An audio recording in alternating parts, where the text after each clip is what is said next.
নজর রাখবো পরবর্তী সংবাদে। বাইখোরা ইসকন পরিচালিত জগন্নাথ জিউ মন্দিরে অনুষ্ঠিত হয়েছে নৌবিহার উৎসব। বাইখোরা ইসকন পরিচালিত জগন্নাথ জিউ মন্দিরে সর্বদা নানা ধর্মীয় কর্মসূচি করে থাকেন প্রভু করুণেশ্বর মাধব দাস। প্রভুর উপস্থিতিতেই বাইখোরা ইসকন পরিচালিত জগন্নাথ জিউ মন্দিরে ব্যাপক উৎসাহের সহিত ধর্মীয় কর্মসূচি অনুষ্ঠিত করা হয়।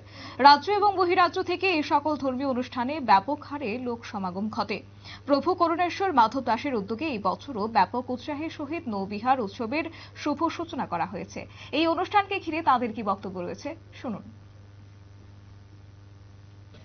সবাইকে চন্দনযাত্রার শুভেচ্ছা। তো প্রতি বছর অক্ষয় তৃতীয়া থেকে চন্দনযাত্রা শুরু হয় রাধাগোবিন্দে এবং নৌকা বিহার শুরু হয়। গোপালের আমাদের চন্দন দিতে হয়। গ্রীষ্মকালে প্রচণ্ড দাবদাহের কারণে মাধবেন্দ্র পুরীপাদের কাছে গোপাল চন্দন পেয়েছিলেন চরিতামৃতে, সেটার বিশেষ বর্ণনা রয়েছে।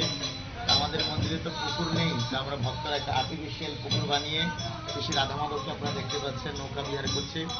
লাস্টের যে 5 দিন, শেষের 5 দিন অক্ষয় তৃতীয়া থেকে 21 দিন পর্যন্ত যদি চন্দনযাত্রা নৌকা বিহার, আমরা 21 দিন চন্দনযাত্রাটা করি, নৌকা বিহার করছি।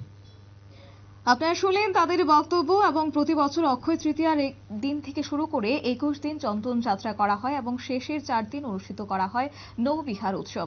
রবিবার বিকেল থেকে শুরু হয়েছে এই নৌবিহার উৎসব। আগামী 30 মে পর্যন্ত চলবে বাইখোরা ইসকন পরিচালিত জগন্নাথ জিউ মন্দিরে এই নৌবিহার উৎসব।